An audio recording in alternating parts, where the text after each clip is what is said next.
Good evening, students. Today we are going to discuss MCQs of the chapter Chemical Kinetics. जैसे कि हमने chapter complete कर लिया और उसकी असाइनमेंट भी कर ली है. आज हम इसके कुछ MCQs करेंगे so that you are aware कि इन MCQs को हमने सॉल्व कैसे करना है एग्जाम में. ठीक है, तो आई वुड लाइक कि आप एक एक स्टेटमेंट हम पढ़ते जाएं and we'll solve the questions.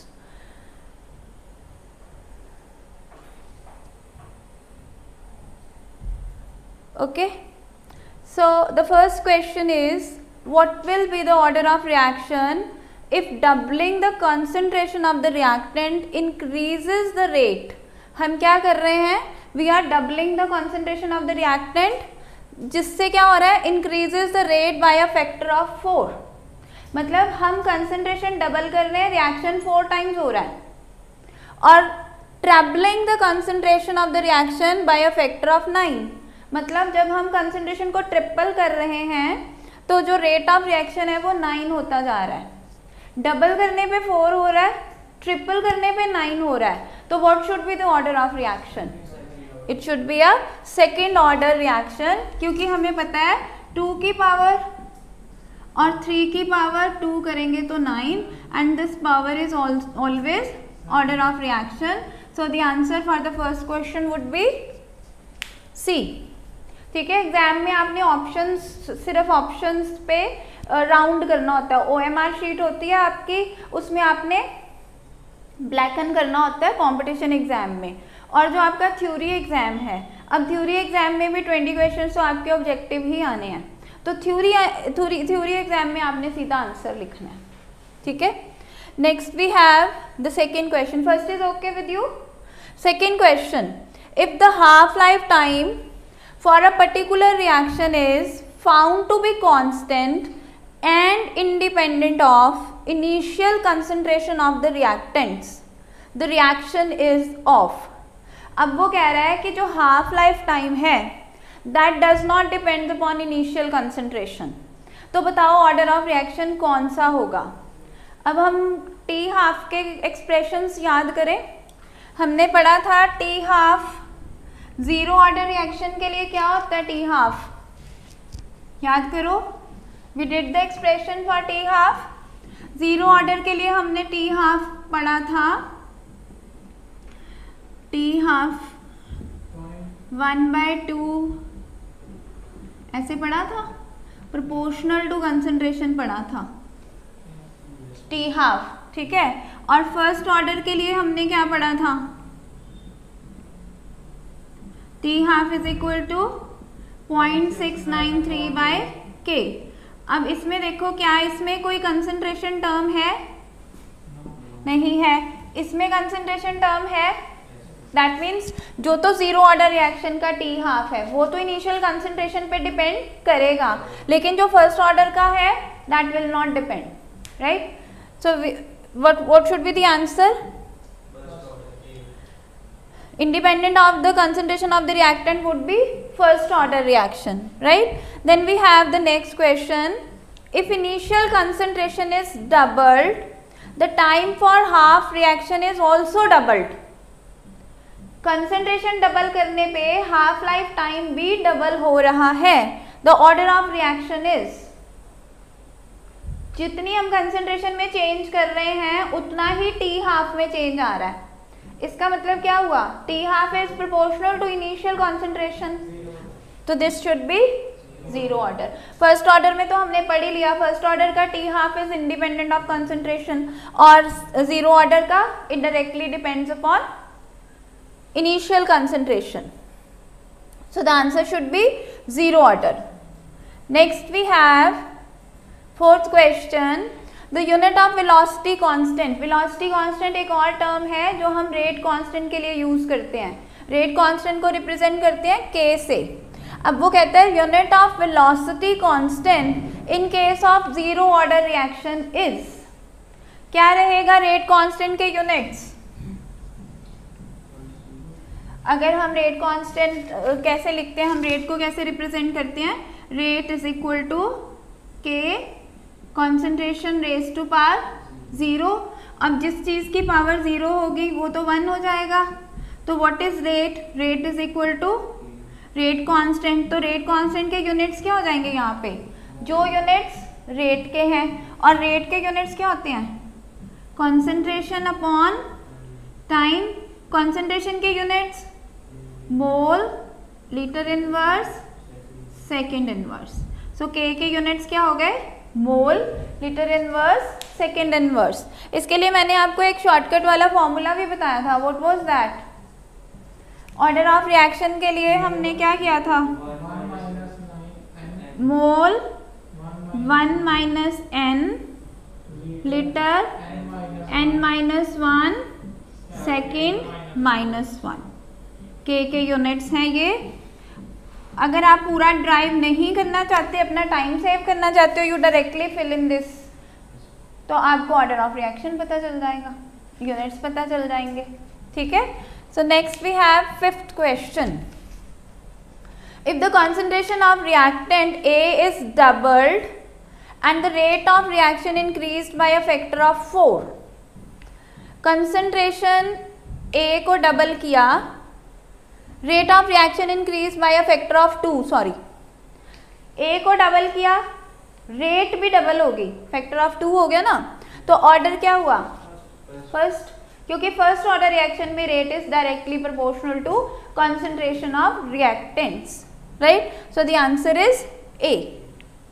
Next question, the rate of reaction A plus B gives products is given by the equation this: if B is taken in large excess, the order of the reaction would be. देखो rate equation के हिसाब से हमने कहा था ना, special cases में याद करो हमने सूडो यूनिमॉलिक्यूलर रिएक्शंस किए थे, सूडो फर्स्ट ऑर्डर रिएक्शन और सूडो यूनिमॉलिक्यूलर रिएक्शन। वो क्या था कि अगर जैसे इस सिचुएशन में A plus B gives us products and rate is mentioned as KAB, तो हमें देखने में ये रेट क्या लग रही है, this should be by molecular, 2 molecule, लेकिन इसमें हम क्या कह रहे हैं कि B एक्सेस में हो गया, तो जो कंपोनेंट एक्सेस में हो जाता है उसकी कंसंट्रेशन रेट को इफेक्ट नहीं करती। Such reactions are called pseudo unimolecular और pseudo first order reactions. ठीक है, तो फिर यहाँ पे देखने में लग रहा है कि सेकेंड ऑर्डर होना चाहिए, बट एक्चुअल में it should be first order. ठीक है, so the answer should be B. Next we have 7th question. In the reaction, ये मिलता जुलता ही आ गया, बोलो, ये तुम ही बोल दो। In the reaction A plus B gives products. If B is taken in excess, then it is an example of pseudo unimolecular reaction, right? 8th question, for an endothermic reaction where delta H represents enthalpy of the reaction in kilojoule per mole, the minimum value for energy if activation will be, this should be off, energy of activation will be. कहता कि delta H जो है वो enthalpy of reaction है, reaction हमारी endothermic है, endothermic होने का मतलब क्या है, हीट एब्जॉर्ब करेगा। हीट एब्जॉर्ब कब करता है, when delta H is positive. For endothermic reaction, endothermic reaction delta H is positive, ठीक है, और डेल्टा H होता किसके इक्वल है, प्रोडक्ट माइनस रिएक्टेंट्स। तो इसका मतलब क्या हुआ, enthalpy of product should be more than enthalpy of reactant. Now if we draw the graph draw करें, ये हम ऑलरेडी कर चुके हैं क्लास में, ये ऐसा आएगा हमारा,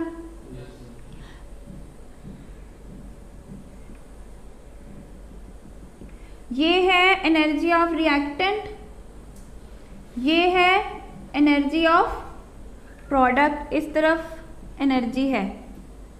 सो this diagram is for endothermic reaction. क्यों, how do we come to know this is for endothermic, because energy of product is more than energy of reactant. HP is more than HR, then the reaction is endothermic. अब इसका activation energy क्या है? This is EA and this is delta H. अब question को फिर से समझो. ये डेल्टा H है, चेंज इन एंथैल्पी, और ये एक्टिवेशन एनर्जी है. अब उसका क्वेश्चन समझो. For an endothermic reaction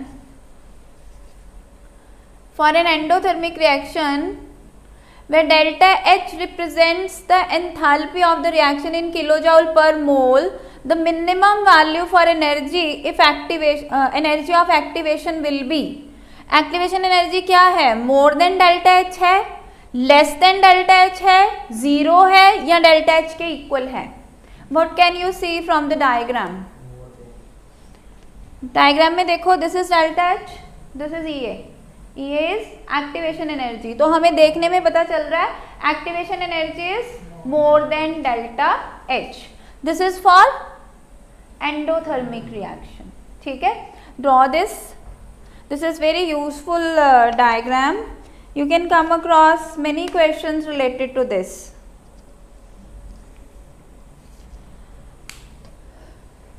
is it okay? Moving to next question, we have rate of a chemical reaction can be kept constant. अब हम rate of reaction को constant करना चाहते हैं. कौन से conditions में होगी? क्या components को stir करके, stirring का मतलब होता है हिलाना, mixing, क्या components को mix करके, stir करके हम इसको constant कर सकते हैं rate को? No. Keeping temperature constant? Yes. Both of them? No. None of them? No. ठीक है, इसको एलिमिनेशन मेथड भी कहते हैं. MCQ करते हुए ना we can use elimination method. मान लो आपको ना मन में डाउट है कि ये ठीक है कि नहीं है, तो आप क्या कर सकते हो, जो इनकरेक्ट है ना उनको खत्म कर दो, जो बचेगा वो करेक्ट होगा.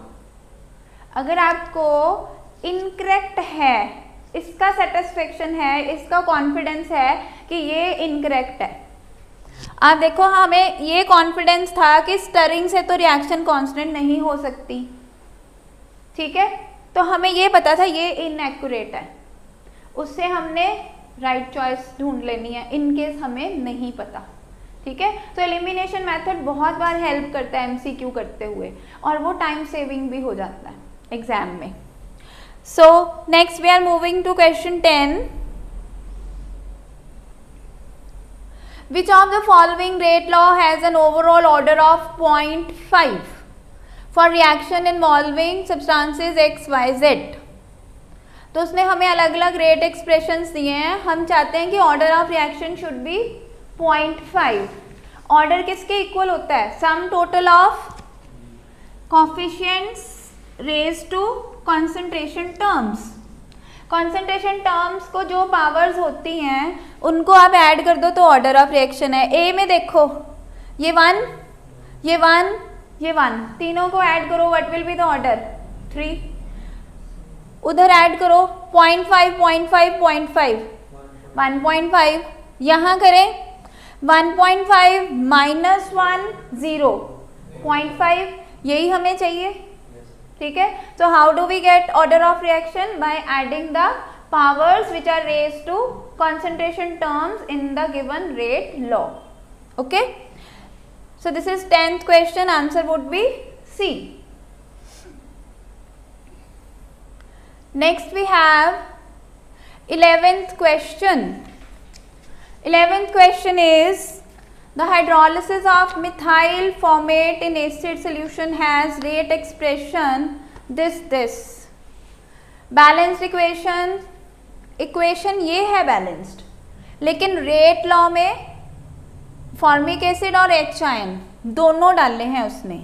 The rate law contains H ion, though the balanced equation does not contain H ion. क्यों?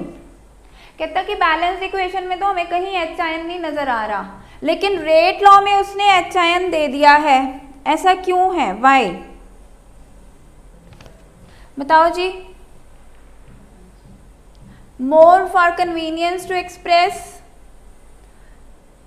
इसमें आप एलिमिनेशन मेथड लगा सकते हो। B HIN is a catalyst, क्योंकि इसमें आप देखो कि आपकी A, C और D आपको पता लग रहा है कि गलत है, तो बी इज द आंसर। ठीक है, next we have 12th question. इस तरह का क्वेश्चन जरूर आता है पेपर में। ठीक है, ये हमने क्लास में भी किया था, that we are given with concentrations of various experiments, A के कॉन्सेंट्रेशन, बी के कॉन्सेंट्रेशन और रेट। ये थोड़ा सा ना फिगर्स हिल गई हुई हैं, लग जाएगा पता।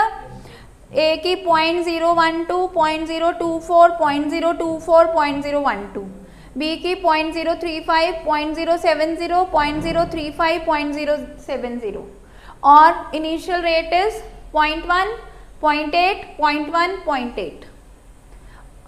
रेट लॉ लिखना है। रेट लॉ लिखने के लिए हमें सबसे ज्यादा इंपॉर्टेंट क्या चीज चाहिए होती है? Order. Order with respect to A and order with respect to B. ये कैसे निकाल लेंगे हम? हमने किया था कि अगर हमें इनिशियल रेट दे रखी हो तो what do we do? Yes, हम दो ऐसे एक्सपेरिमेंट्स लेंगे जिसमें ए को कांस्टेंट कर सकें।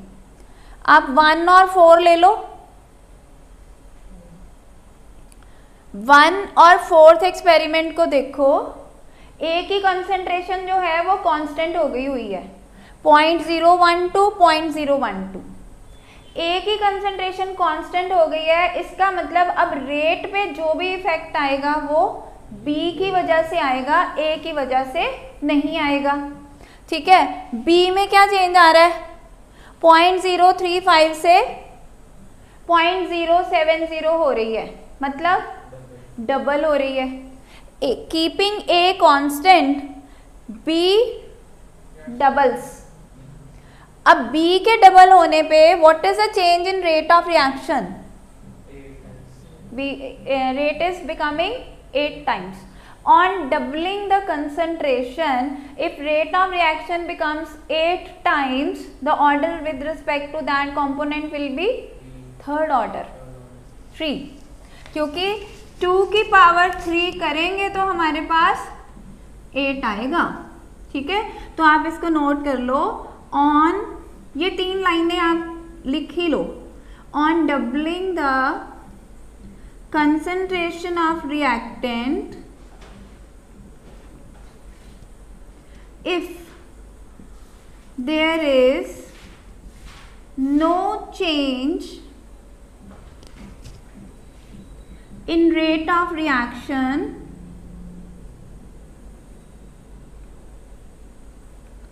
order is 0। अगर हमने कंसंट्रेशन डबल की लेकिन रेट में कोई चेंज नहीं आया तो order will be 0।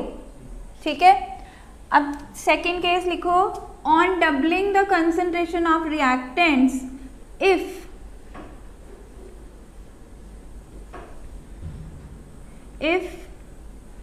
Rate of reaction also doubles, तो इसका मतलब क्या हुआ? Rate is proportional to concentration, then order is 1। आपने कंसंट्रेशन को डबल किया, रेट भी डबल हो गया, तो ऑर्डर ऑफ रिएक्शन इज 1। ठीक है, अगली लाइन में on doubling the concentration of reactant, if rate of reaction becomes 4 times, 4 गुना हो गई, then order of reaction is 2, second order reaction हो जाएगा। ठीक है, कंसंट्रेशन डबल की, रेट को कोई चेंज नहीं आया, 0 ऑर्डर रिएक्शन। कंसंट्रेशन डबल की, रेट भी डबल हो गया, directly proportional, first order. Concentration double की, रेट 4 times हो गया, second order reaction. Concentration double की, रेट 8 times हो गया, थर्ड ऑर्डर रिएक्शन। ठीक है,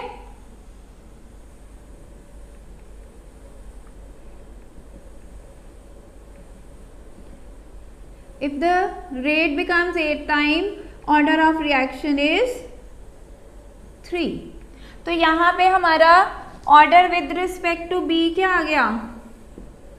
3.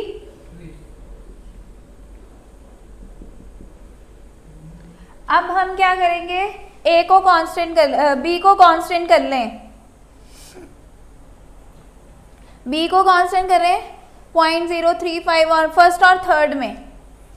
जैसे ही हम बी को कांस्टेंट करते हैं, अब जो रेट में चेंज आएगा वो किसकी वजह से आएगा? ए की वजह से. ठीक है, ए क्या हो रहा है? डबल. जब ए को हम डबल कर रहे हैं, रेट में no change. If on doubling the concentration there is no change in rate of reaction, the order is 0.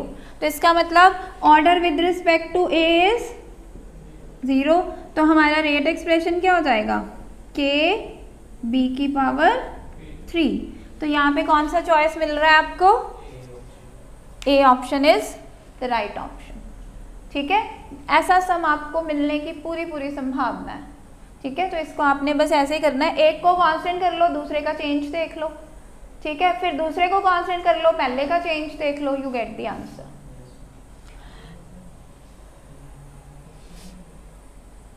क्या हुआ? Next we have 13th question. In a reaction 2A plus B gives us A to B, the reactant A will disappear. A किस speed पे disappear होगा? जब ऐसे सवाल आते हैं तो हम रेट एक्सप्रेशन कैसे लिखते हैं? ना ना ना ना, कोई और बटन छेड़ दे, कोई और. हाँ, okay. So we have 2A plus B. Look at this. 2A plus B gives us A to B. अब इसका रेट एक्सप्रेशन कैसे आता है? -12 concentration of dA by dt equals to minus dB by dt equals to dA to B by dt. ठीक है, तो इन दोनों का आपस में क्या रिलेशन हो गया? -1/2 dA by dt is equal to minus dB by dt. ये 2 उधर ले जाऊं तो rate of disappearance of A is twice of disappearance of B. जिस स्पीड पे A डिसअपियर हो रहा है, ठीक है, that is twice the rate of disappearance of B. So the answer should B D. D answer is correct for this. Next we have the one which is unimolecular reaction. Now what is unimolecular reaction?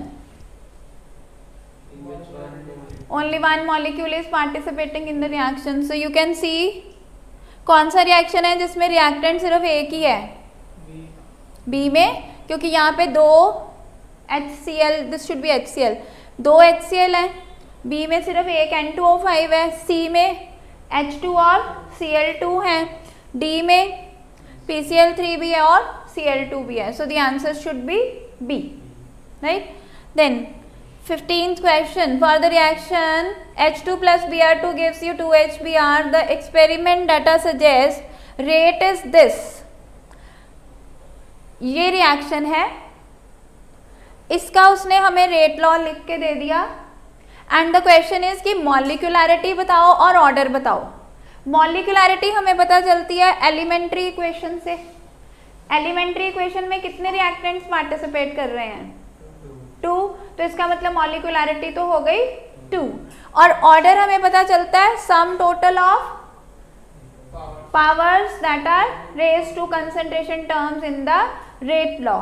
तो यहाँ पे power क्या है? 1. यहाँ पे power क्या है? Half. तो ऑर्डर क्या हुआ? 3/2 और 1.5.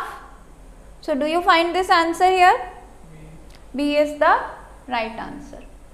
Molecularity is 2 and order is 1.5 और 3/2 और 1.5 एक ही बात है, ठीक है। So for 15th question the answer is B. Next we have for a reaction 2A plus B gives product, the active mass of B is kept constant and that of A is doubled. B को constant कर दिया है, A को double कर दिया है, rate of reaction में क्या चेंज आएगा? Rate of reaction will increase by 4 times, ठीक है। So B is the answer. Next देखो, the rate of reaction for the given reaction is given by this equation. If the concentration is expressed in mole per liter, the units of K। बताओ जी, ये कौन सा order है reaction का? Second order. Rate law में concentration terms की जो power है उसको ऐड कर ले तो 1 + 1 2 हो गया उसका order of reaction. Second order reaction के लिए रेट कांस्टेंट के यूनिट्स क्या होते हैं? क्विक,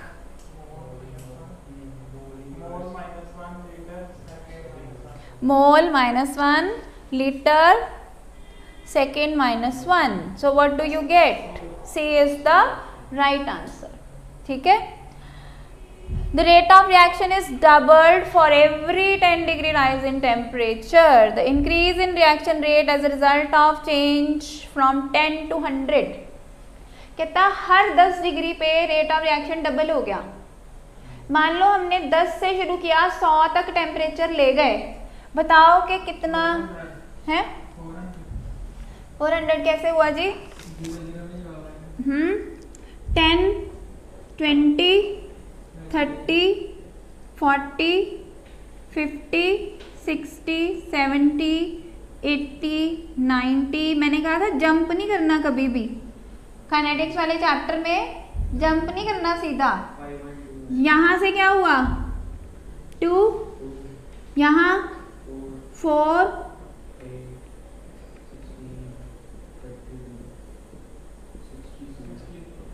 500।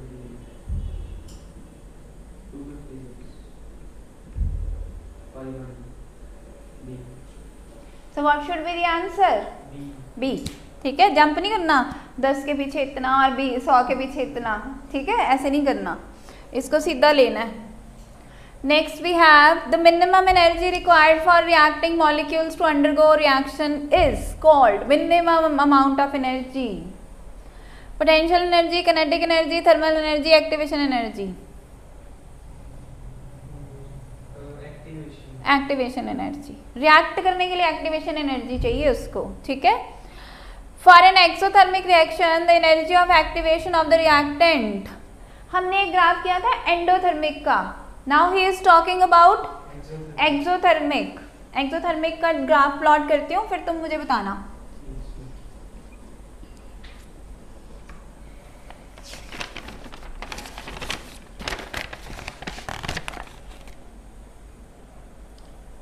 इधर रिएक्शन का प्रोग्रेस है, वाई एक्सिस पे वी हैव एनर्जी, ठीक है। Now this is energy of reactant and this is energy of product. ये प्रोडक्ट है, ये रिएक्टेंट है, ये रिएक्टेंट की एनर्जी है, ये प्रोडक्ट की एनर्जी है। तो HR is more then HP, delta H क्या हो जाएगा? Negative, exothermic. और एक्टिवेशन एनर्जी क्या होती है? This much. और ये क्या है? ये हो गया आपका डेल्टा H। अब क्या क्वेश्चन पूछ रहा है वो? ये रिएक्टेंट्स की एक्टिवेशन एनर्जी है, एक्टिवेशन एनर्जी ऑफ रिएक्टेंट्स। अगर रिवर्सिबल रिएक्शन हो तो प्रोडक्ट्स की एक्टिवेशन एनर्जी कितनी हो जाएगी? ये प्रोडक्ट्स की एक्टिवेशन एनर्जी। अगर हम प्रोडक्ट टू रिएक्टेंट जाते हैं तो ये प्रोडक्ट की एक्टिवेशन एनर्जी हो जाएगी। तो व्हाट कैन वी सी? अब देखो question, activation energy of activation of reactant is, ये रिएक्टेंट की एक्टिवेशन एनर्जी है, ये प्रोडक्ट की less than that of energy of activation of products. समझ आया मैंने क्या किया? रिएक्टेंट से प्रोडक्ट गए, तो जो रिएक्टेंट की एक्टिवेशन एनर्जी है वो इतनी है, प्रोडक्ट की एक्टिवेशन एनर्जी इतनी है, which is more than that of reactants, right? So for 20th question what should be the answer? B, C कि B, less than that of products. Product से less है ना?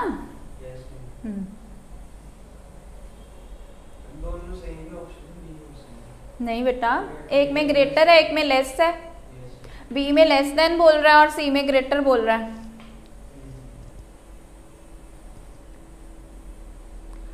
(21) question, conversion of A to B follow second order kinetics. अगर A को double कर दिया तो rate में क्या चेंज आएगा?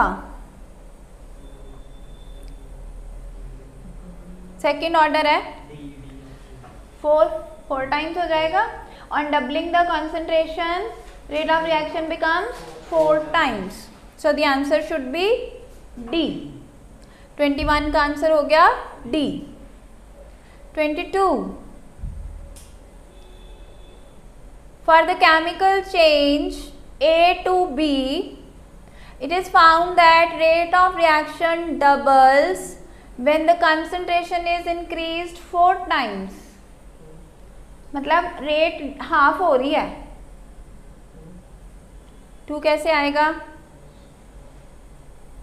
कितना?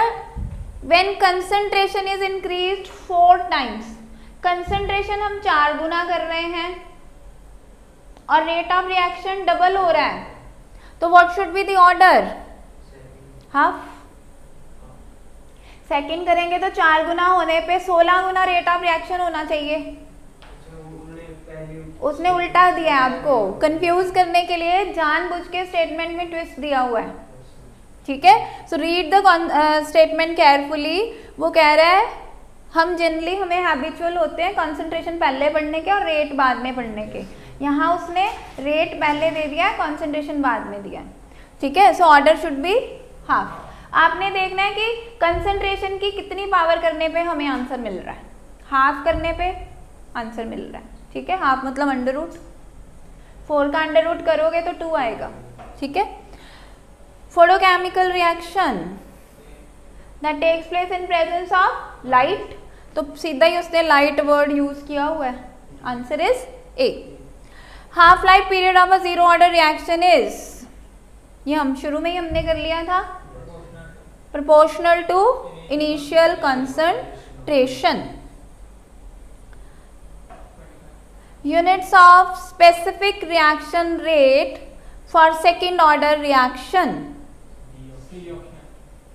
ये तो याद हो गए तुम्हें। सी ठीक है? Are you sure? सी में लीटर स्क्वायर डाल रखा है उसने।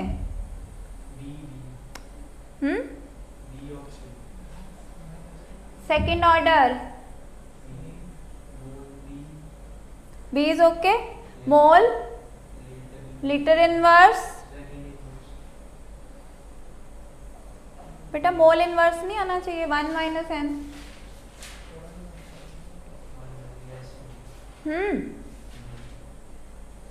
करके देखो फिर से फॉर्मूला पुट।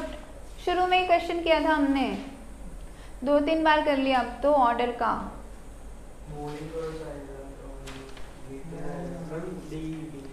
डी आंसर आएगा बच्चे, litre, mole inverse, second inverse, ठीक है?